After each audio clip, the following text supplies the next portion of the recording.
might work.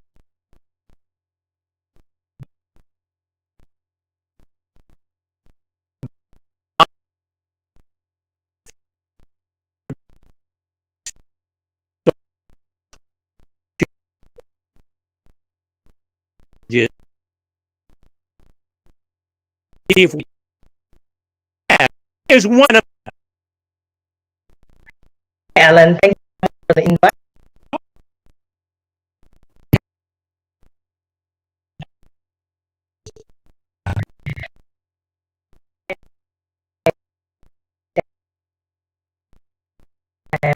In support. My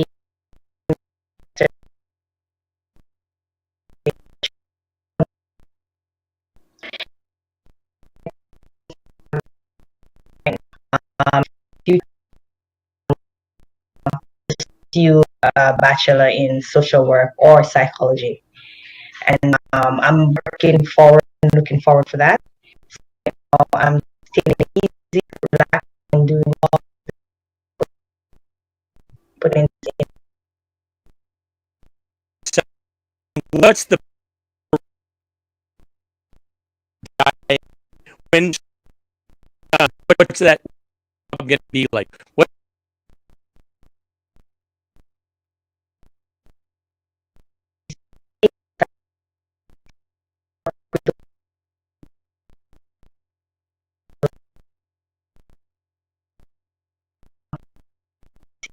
Adverse child experiences.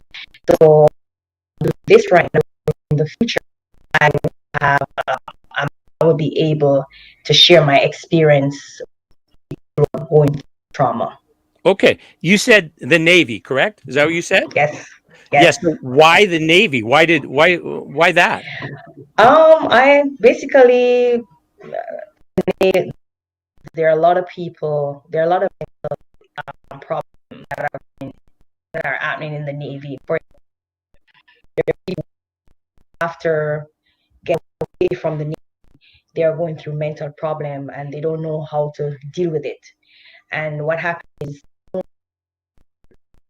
help them to get over what in that to kind of break silence, be there to help people that are struggling with childhood experiences. Understood. Understood. So now, because they've had adverse experience, but in the Navy, depending on what their circumstance is, you can certainly experience and that well, right? Yes.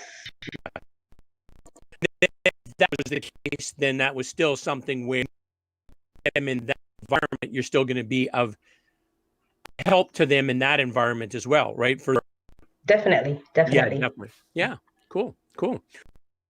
An interesting career aspiration, Diane. Yeah. So, Thank hey, you. we should say hi to Kim.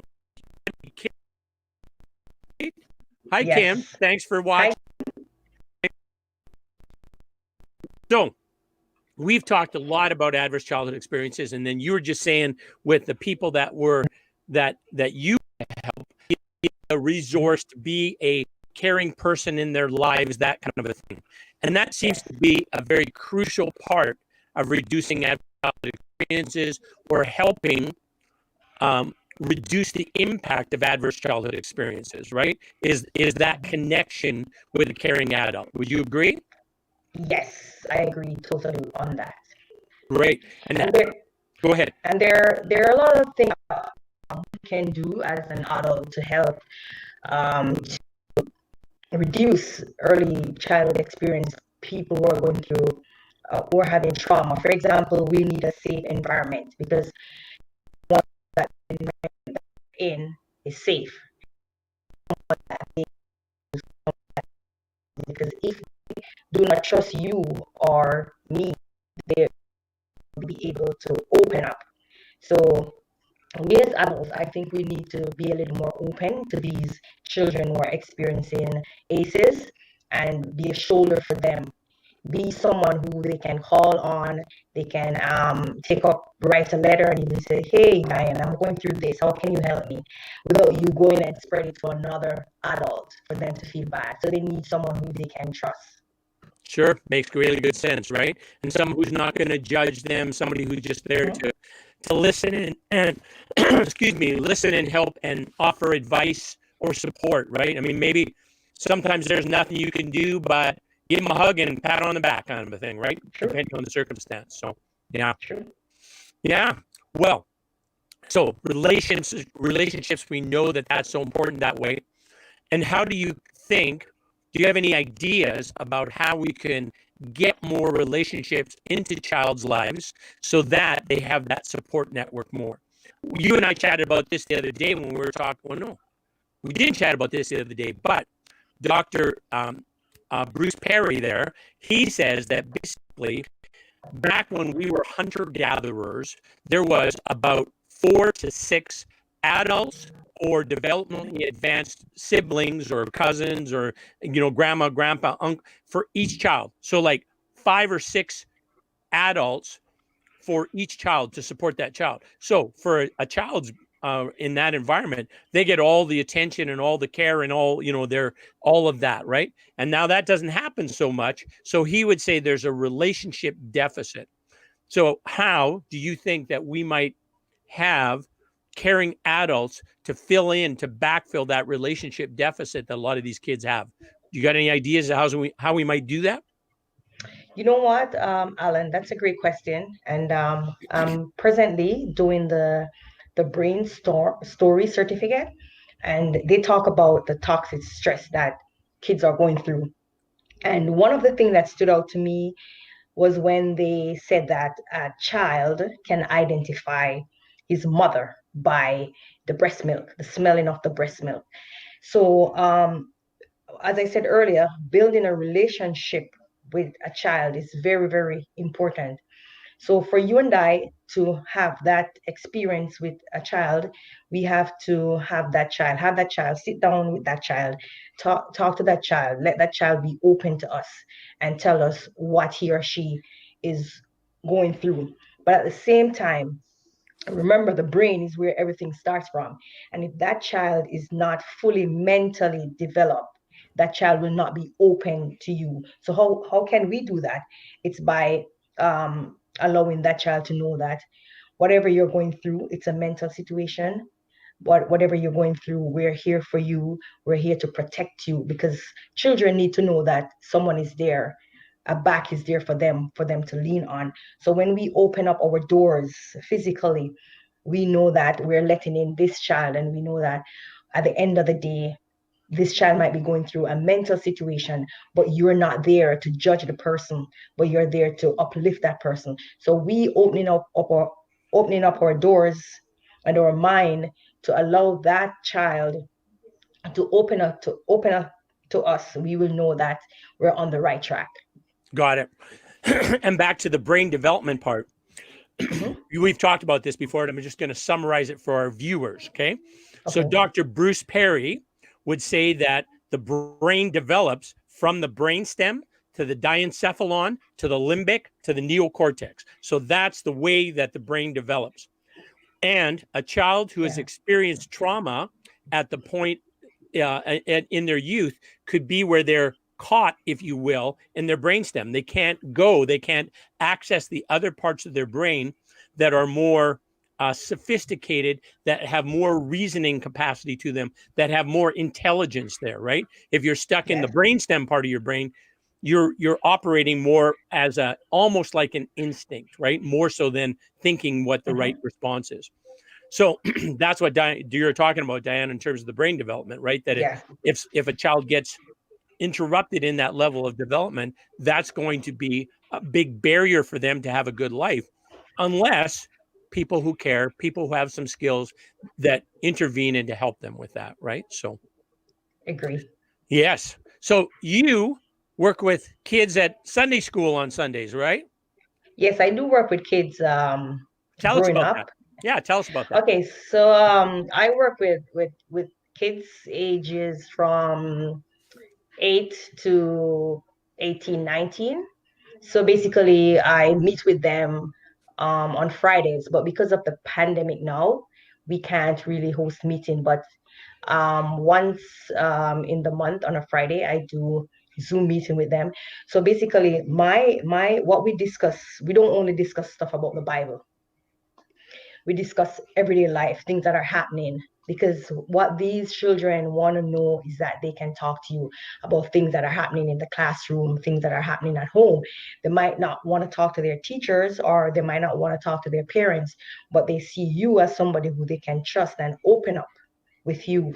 So I teach them certain things. I teach them how to groom themselves, because there are a lot of kids right now, they don't really know how to groom themselves, right? So when they're reaching the teenage, you want to teach them how to get a nice haircut, how to dress properly, how to take care of themselves. So I talk to them about that. I talk to them about life on a whole. What do you do if you're at school and you're being bullied? Or do you cope with that? Do you just fight back? Do you just sit down and don't do anything about it? So those are little things that I share with them, how to deal with life experience on a whole. Got it. Got it. So how many kids would that be that you work with on Fridays or Saturdays, Sundays? Presently, I have about 10, sometimes 12. It goes up and down. It fluctuates. Cool. And how old are those kids? Or some are 8, some are 10, 15, 16, and the oldest is 18. Okay, that's a pretty big range to kind Yes. of to chat with all of them. They are obviously at different levels of Yeah. understanding and capacity that way, right? So, Yeah. but probably the older ones, the 18, the 15, and that kind of thing, also serve as kind of mentors for the younger ones. Does that happen? Yes. Yeah. Yes, we do that. I try to explore them on that too. Yeah, yeah. I was reading a little. It was about back in the day. There were schools where all the grades were in one school, right? There was one Okay. classroom, and all the grades were in there, right, from grade 1 to grade 9 in one classroom, right, one building. And then basically the older ones would kind of take on like a teaching assistant role to help the younger ones, right? And then so it's kind of like a shared responsibility that way, right? Mhm. If you were older, you teach somebody younger, they learn it, and then they teach somebody younger than them, right? And it's kind of a cycle that way, which is pretty interesting, I think. So Yes, that is. yeah. Also, the brain story certificate talks about that, teaching these young kids, and then in the future, whatever they were taught, they help the younger ones that are coming up. So that's very important to teach these younger kids good values. Yeah, very much so. That you were mentioned that brain story certification course, and for our viewers, it's a fantastic course. It's an amazing course, It is. and yeah, it's I don't know how long it takes to get through it, but I really enjoyed it. I learned so much from taking it. One thing I think I mentioned to you before was what really kind of surprised me was about how sophisticated the First Nations type methods of developing their kids were, right? The Okay. process where they'd have different ceremonies at different stages in that child's development. And then, here's kind of the path to becoming a good member of the tribe or a good human being, where this stage and then this stage and then this stage, right? So it was very kind of structured. Everybody knew what that meant to be a good Mhm. good part of that community, right? Or a contributing member of that community, which I think is awesome. Like that they had it. It's kind of trying to resurrect now, right?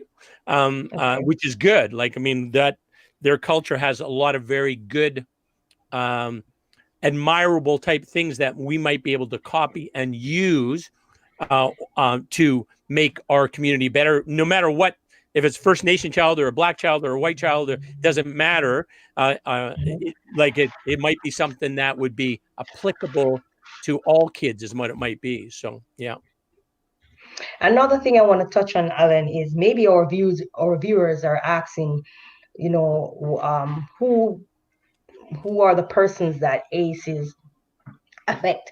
So I want to tell them that ACEs affect people from all sorts of life.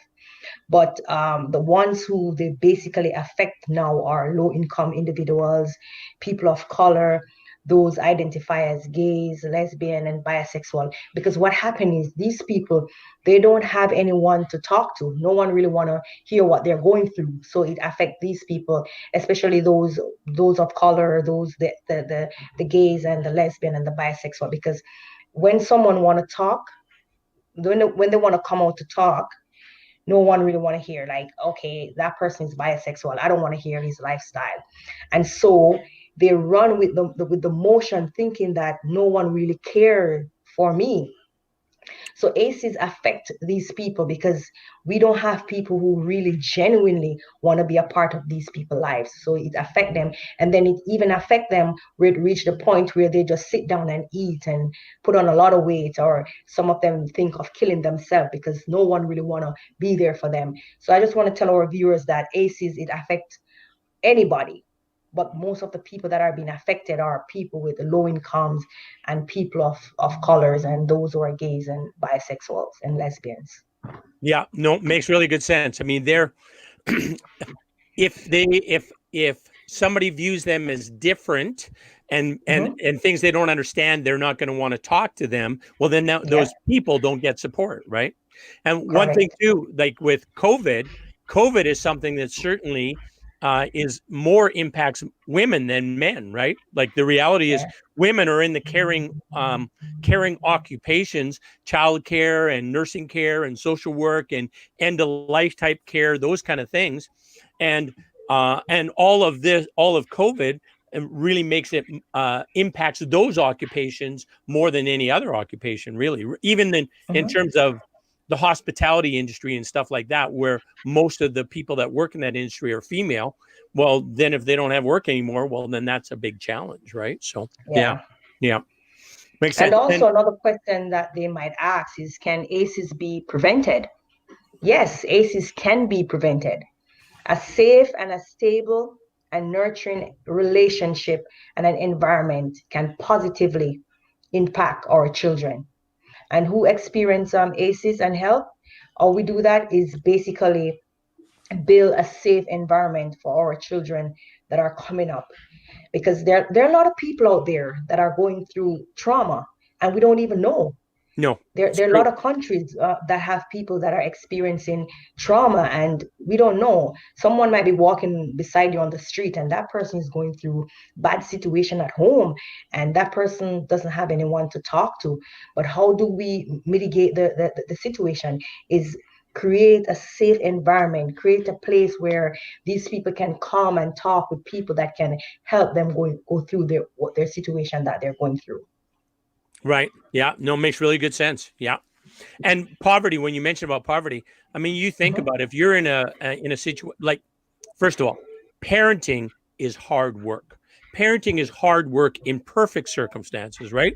Because most of the people, when I was, well, I'm a parent still, but when I was a parent, when my daughter was young, I was more dealing with my shit, right? Things that I had to do and pay bills and work and that kind of thing. And then when that happens, you start to be too busy to pay attention to your child, right? And then they feel left out and then they feel that disregarded, that kind of a thing. So parenting by itself is hard, but then you add poverty in where you can't afford to put food on the table for your kid, or you can't keep lights in the house, or, you know, those kind of things. And then things go way worse, right? True. So, yeah. But Alan, my question to you, why do you think parenting is hard? Why do you think that way? Because somebody would say, no, Alan, parenting for me is sweet. I enjoy parenting. Why do you think it's hard? Well, I think it's hard in terms of knowing how to be a parent. If you don't, like, you know, when we had our daughter 34 years ago, right?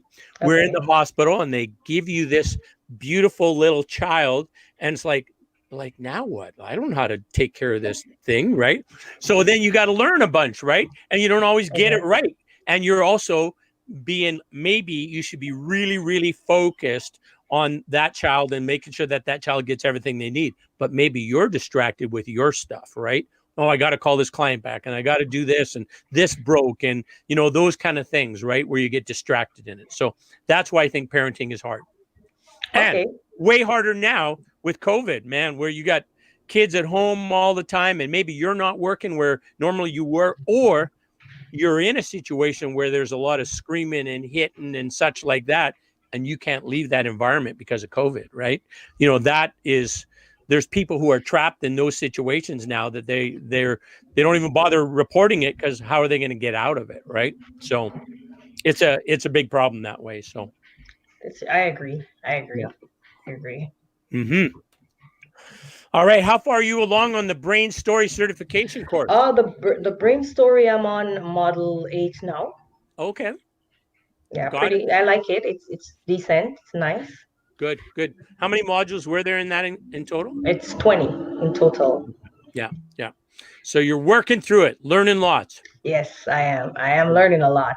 Nice. Nice. Excellent. Because I didn't, and I want the viewers to know this too. I didn't know that they have bad stress and good stress. Growing up, I'm always thinking that stress is stress and all stresses are bad.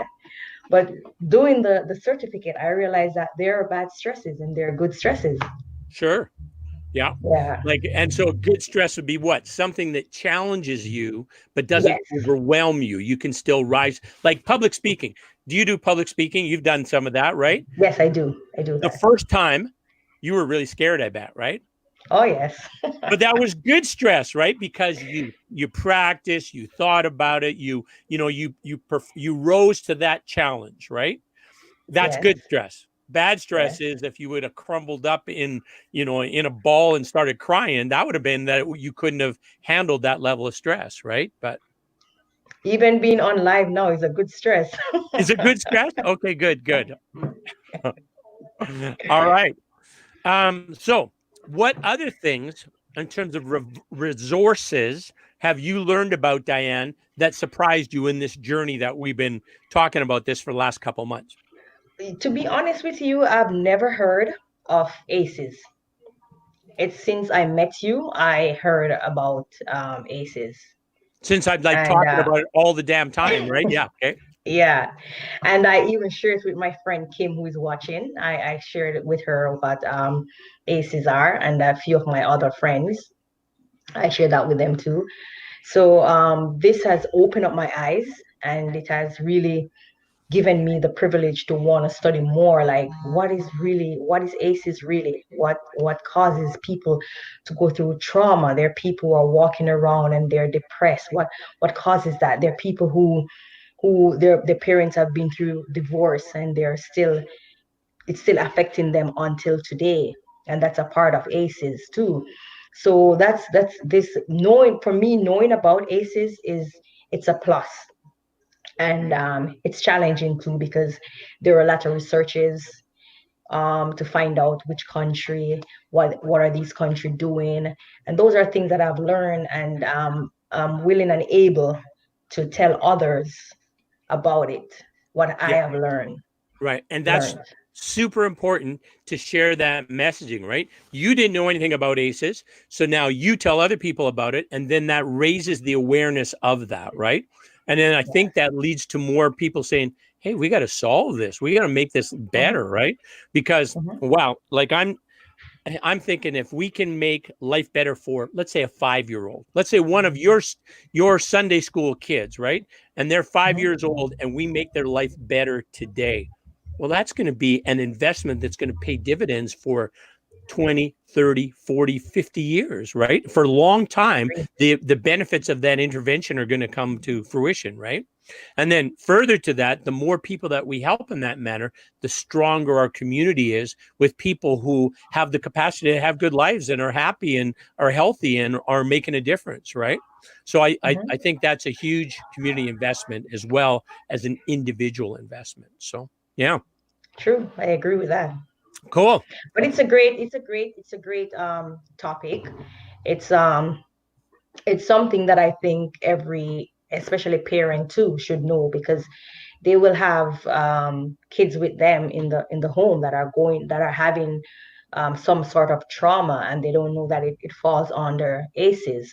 So I think it's a good topic for to be discussed even in the churches, at home with your children, at your workplace. Yeah, I think it's important for other people to know about it. Right. I agree entirely. And it's good to have the awareness because I believe in North America, it's 40% of adults have experienced at least one adverse childhood experience when they were a child, right? So if they're still struggling with that, right, then that makes it very difficult for them to have good lives, right? If we can intervene and help, that's a huge, huge advantage for them and for us, right? So yeah. Yeah, and even add to that, we can even create programs because I said basically when I finish school, I wanna talk about more about it. I want to talk more about it in my church to people and especially the young people. I want to talk about it. I want to find ways to help these people that are going through trauma because if I can give a helping hand and you give a helping hand, we can save lives out there. We can make this world a better place by helping these people who are struggling with these situations in their lives. Well said, Diane. Agreed with you. Nice. That's awesome. Thank you. There was something I was going to tell you. What else I was going to mention to you? Oh, yeah. I sent you that email, you and Spencer and Judell. I sent you that email today about the Community Helpers Program. So the Community Helpers Program is very similar to the concept that we were talking about, the community child advocates, right? We were basically saying, hey, you get people, caring people in the community, you give them some training, and then they go and help others, right? And then in researching that, I found this Community Helpers Program. Well, it's almost the same thing that we were talking about, and it already exists in the province of Alberta. So that's cool. I didn't know it existed. So I've signed up for that because if there's something I can learn from there or encourage others to access that program, just like I encourage you to access the Brain Story certification, the more that we could do of that, the more that we learn how we might be able to help others with that, right? So is that something you have to pay for or is just like it's free? free too. Okay, Yeah. I think I should look into that too and Yeah. take that course. Well, I sent you the link for it, and then the course is an online course. I haven't taken it yet, but I'm looking forward to it. I think it'll be of value to take that and learn what I can from there as well. So I'm also in the middle of a course with that Dr. Gabor Mate about addiction. But man, he says almost the same things that Dr. Bruce Perry says, that people who have substance abuse problems, all of them have experienced adverse childhood experiences, right? But they have not found a way or people to help them resolve those. So then what do? They turn to something that's going to make that pain go away for just a little while, right? And that's drugs, right? So you take this hit and you don't have to think about that for an hour or 5 or I don't know how long drugs last, but you don't have to think about it. You've kind of eliminated that from your thought process so that you can kind of focus on something else other than being the trauma that you experienced previously, right? So, yeah. Yeah. And then the thing about it is what happened is these people who actually take these drugs after the drugs is worn off, then they go back to the same lifestyle. So I believe as workers that are in the field now, we're trying to help these people who are going through trauma. We have to get to the bottom of the root of what is happening, what is causing this person to behave that way. And then when we know what is the problem, then we can deal with the situation than to just giving them drugs to deal with what they're going through. Yeah. Yeah. I don't know where I read this, but I think it makes perfect sense that people, children or adults, people will do the best they can with what they know and what they have, right? With the resources available to them and what they know, they're going to do the best job they can. So if there's people that are having a bigger struggle with their lives and we can share some information with them, we can increase what they know, or we can increase their access to tools, right? We can give them more to have to use to improve their health. Those two things that we can enhance their lives and help them have happy, healthy lives, right? Because is there any society in the world doesn't want their kids to have happy, healthy lives? Like that's what everybody wants, right? And as adults, we want happy, healthy lives, right? So There's this well-known speaker. He Mhm. passed away a couple of years ago in a plane crash. He died.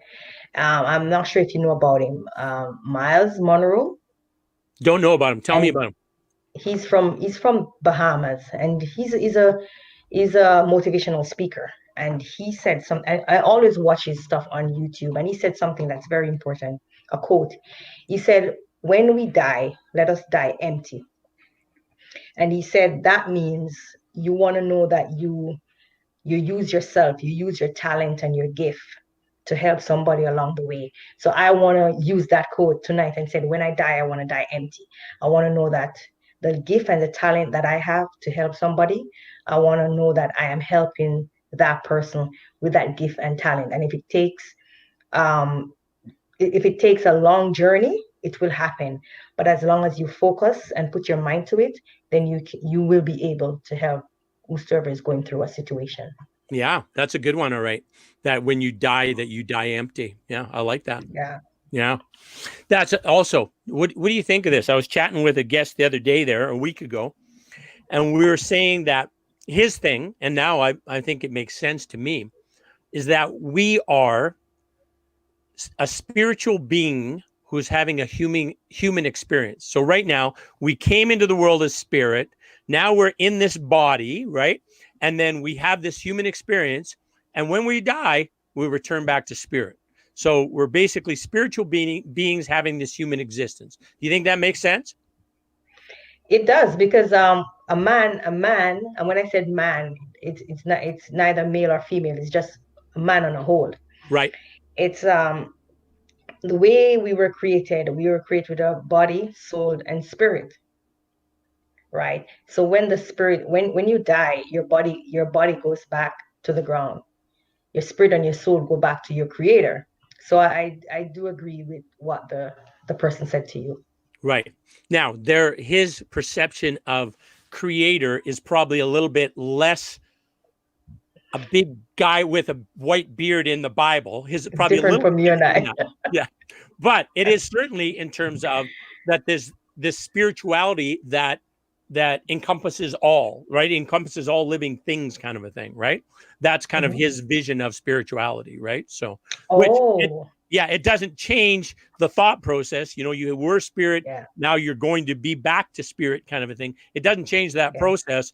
It's just maybe the perception of what that spiritual entity, God, Allah, Buddha, whatever that spiritual entity is that Yeah, you believe in. So you're yeah. Christian? Is that correct? Yes, I am. Yes, I Okay, am. got it. So for you, it's God and Jesus Yes. and the Holy Spirit. Hallelujah. And what is for you? It's a little bit more a more of a general force kind of a thing, right? I think Okay. it's I think it's kind of like that every living thing has embedded in it intelligence and compassion and empathy, and then we access that. If we're open to that, we can access that force that makes our lives a better life and our capacity to contribute to others easier because we have the capacity to do that. It's something like that. And then it's kind of Okay. it's it's maybe a little Star Wars-ish, about the Okay. force and the dark side. It's kind of like Yeah. that. But I think the force is always wins, is what I think is kind of how it But works. but you know what, Alan? We are all different people, and we all have our own thoughts and things, our own opinions. And but what I don't like is when you're not you, but someone would say my opinion is better than yours. You're wrong. I'm right. Like we all want to know who we want to worship, but at the end of the day, at least they have someone worshiping, right? Yes, exactly. That's the good news. Yeah. They have some kind of spiritual relationship, no matter, Yes. no matter. Yeah, I agree entirely. Yeah. Hmm. Actually, I don't know if you're interested in this, but there's this song by Paul Thorne that speaks to that very, very well. And Hmm. it's called, what's it called again? Just wait. Um, You May Be Wrong is what it's called. And so he goes through basically about these little religious beliefs and say, hey, don't be so sure that yours is the only way. There might be other ways, right? So kind of like there's 1,000 ways to kiss the earth. Maybe there's 1,000 ways have a spiritual relationship as well, right? So I guess there's 1,000 ways to do a lot of stuff. exactly. I think there is. I think there is. So for the people who think that there is only one way and they know it and everybody else is wrong, Yeah. if they don't agree with them, okay, that's not, they have to have a little bit of a latitude there. So yes. I agree. Yeah. Okay, cool. Cool. You want to hear that song? Sure. All right. I'm gonna sing it for you. Okay. I'm gonna put my headphones on so I can hear better. Okay. You All ready? right, no problem. All right. No problem. Muslims, Christians, Buddhists, and Jews all got their own versions of the truth. There's a line in the sand. There's a war going on. They forgot to remember. They might be wrong. Carry your faith wherever you go. Mix it with love and let it show. But keep your eyes open as you move along. Always remember, you might be wrong. That's it. Well, there's more to it, but that's just a little taste of it there. And then he goes on. Intriguing. Yeah. I like the song. So okay. Sounds now good. this guy, Paul Thorne, his dad was a preacher and his uncle was a pimp. That man had a pretty interesting life growing up, eh? Mm-hmm. Yeah. Oh, do you know what a pimp is? I do. Okay.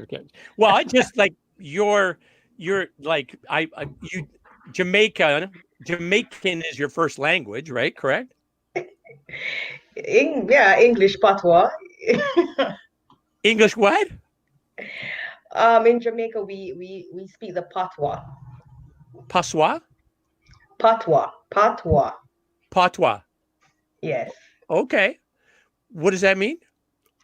Well, it's basically our mother tongue. For example, if I want to say I am not coming, I would say me not come. Me not come. Yeah. Okay. All right. Okay, cool. That's a language I could probably learn. Yeah. Or if I want to say go away in my mother tongue, I would say go away. Go away. Okay. Yeah. All right. Interesting. Okay. All right. Yes. So when did you come to Canada? How old were you when you came to Canada? I came to Canada 13 years now. 13 years. Yes. And will you ever go back to Jamaica or do you like Canada? I do like Canada. I love Canada, but there's no place like home. But to say to go back to live there, I don't think so. No. There are a lot of crimes. There are a lot of crimes going on down there, and it's a little scary. But I visit. I was down there last year summer. Okay. Yeah. And so why is there a lot of crime, do you think? In Jamaica? You know what? I think when it comes on to jobs, there are a lot of people who are not working. So they tend to rob those who are working, and sometimes they kill them. Sometimes they don't. And I think it has to do with drugs too, because I read earlier the story about that happened on Sunday where gunmen went into this community and killed the 81-year-old lady and the grandkids. They basically executed them. And for no reason. The family said they have never been in any bad situation with anyone. So that was really, really, really bad. Wow. Yeah. Yeah. Imagine where somebody has to be in their head, in their life, to go and think that solution makes sense. That act makes sense, right? How could you, like, I can't see how you could get to that stage that would make sense, right? But I'm not in that situation, right? Like, that's kind of how do you understand that? It makes no sense. So yeah, it's sad. And I always, when I just came here, I thought of going back to make a difference in the community when it comes on to the young people. Right. But you have to be careful, because when you go down, people think that you have money and they want to rob you and kill you. So I try to be careful. Of course. Yeah, of course. Is a lot of your family still in Jamaica? My mom and sisters. I have two sisters back home and a brother and my mom. And my dad, he lives in the States. He lives in the States. Okay. Yes. Interesting. So, Yes. what else do we want to talk about, Diane? Um, I'm not too sure. I don't know if you have anything else on the agenda that you want us to discuss. You know, you'd think I would, but I actually don't have an agenda. I just start the camera rolling and then we talk. So, Sounds good. The next thing I would want to do though, I'm not sure if I can invite my other friends to join you on your next TV show, like to come up with a topic and talk about, for example, about Black lives. I'm not sure if you're interested in that. I could add my a few friends and we come online. You could just let me know and I send the link to them and they would be the guests for the next show that we're gonna have. sure, that'd be great. You Yeah. know, I read just recently this Dr. Peter Kellett is a professor here in Lethbridge, and I watched some of his sessions that he did with his presentations he did, and one thing he said made real perfect sense to me is in that um, privilege is invisible to those who have it. Okay, I have Okay. privilege, so I don't think I have privilege, but I do, right? And so exposing myself or learning from others who don't have privilege, what their life is like, right? And you know, if you're darker in complexion, or if you're a female, or if you're LBGTQ plus, I can't remember all the things, Yeah. LBGTQ and other stuff, Square, yeah. whatever you are, I don't understand that because I'm kind of, not that I'm not trying to, it's just that that's not where my head is, right? That's not what, I didn't grow up with that. I just don't get it, right? So to discuss, so that was a long little thing to say, yeah, I'd be interested in chatting with your Yeah. friend about Black Lives Matter, It's about about seven of us. We call ourselves the Black Squad. the Black Squad. It's yeah. Okay, tell me more. It's just a group of friends. We come together. We're from different countries, and we name ourselves that. So we work together in school, and we cry together. We laugh together. I just want to say hi to them: Deshaun, Kim, Ruba, Madison, Philip, and Juliana. So these are us, seven of us. We work together as a team. So that's why I was telling you earlier that it's good that we could invite them on the show and we have a little talk about Black Lives Matters.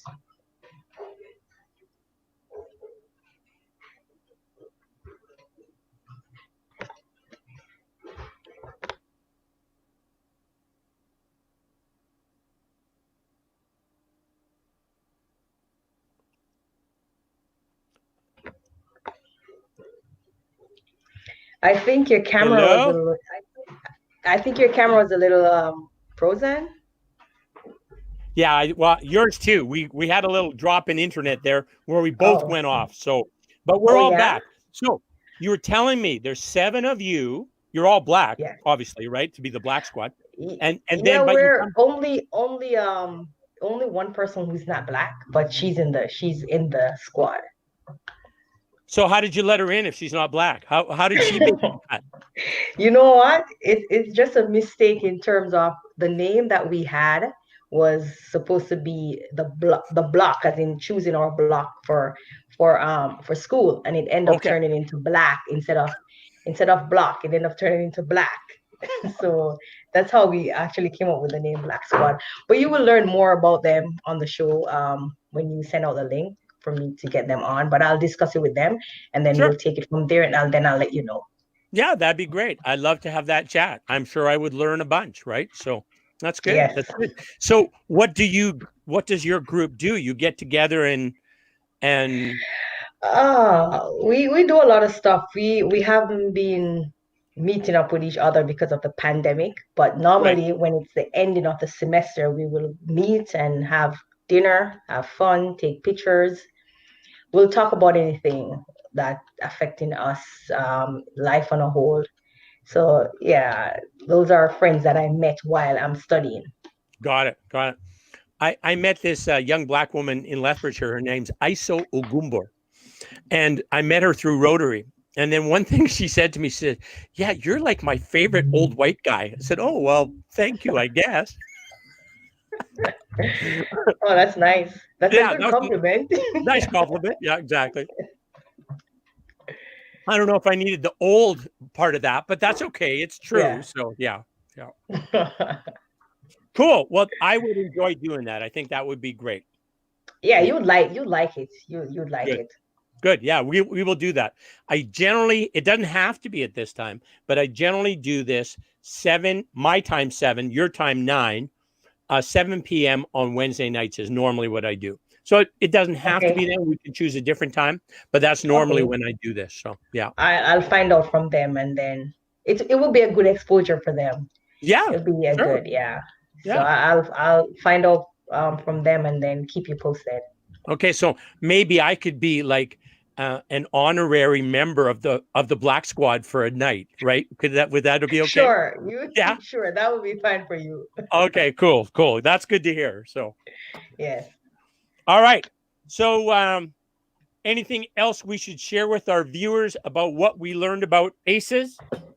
Another thing very important thing I want to just quickly share before I go is that Sure. email you sent about the young man with the gun, Yes. and how I read it, and it really touches my heart to know that ACEs or trauma affect people even when they get older. Right. And if you don't deal with it, the cycle goes on and on and on and on. And the part that stood out to me was when he wanted to hold that gun and he couldn't, because he started remembering what happened with the gun growing up. So I'm Right. just saying this to someone that you might be out there and you're feeling down, you're feeling depressed, you're feeling as if you just want to end life, because in this pandemic, the mental health is going sky high. Some people have lost their lives, some people just cut off like that. I just Yes. want to say there's still hope out there. Find someone that you can talk with, find someone that you can trust, find someone that you can depend on, and just be open and allow yourself to be free. Take a walk if you feel like you want to give up. Just take a walk, listen to something that will motivate you. If you're somebody that like to exercise, go for a walk. If you're somebody who likes to listen to music and you're down, you feel depressed, you just turn on your radio or your iPod or whatever it is, and just suit your soul. Yeah, makes sense. Self-care, looking after Yeah, yourself, super important now, right?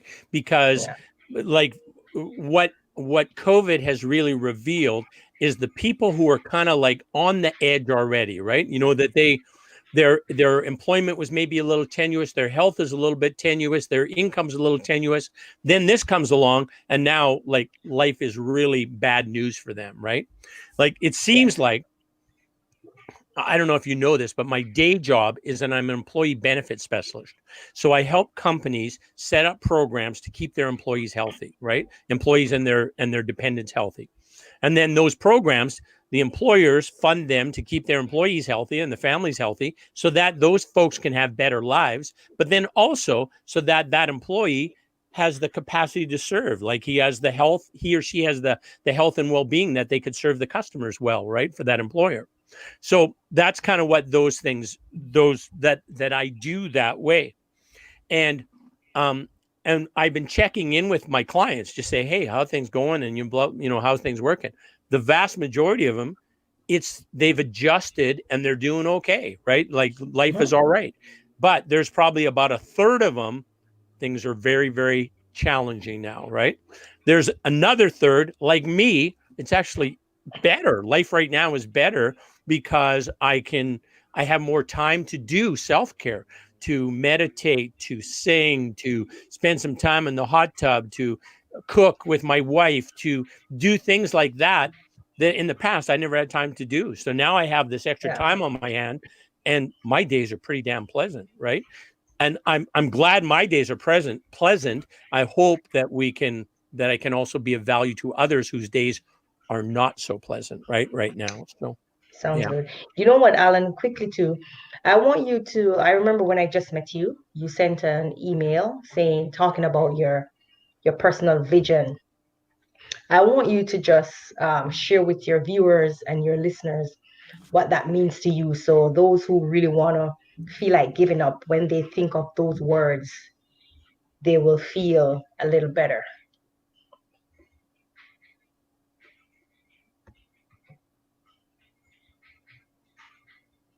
I don't know. We're muted.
There's nothing is going on.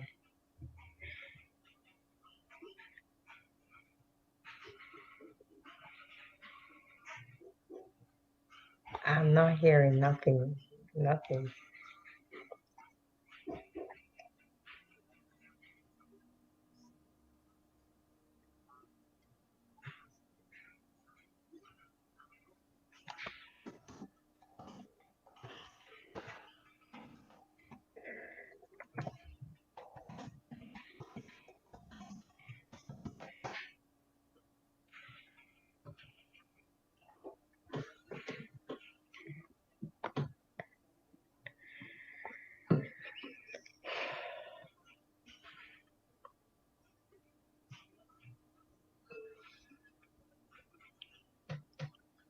There's nothing out of nothing.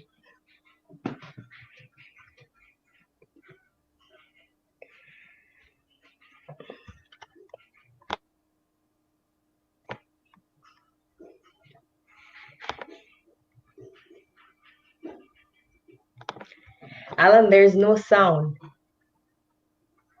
The broadcast is ending.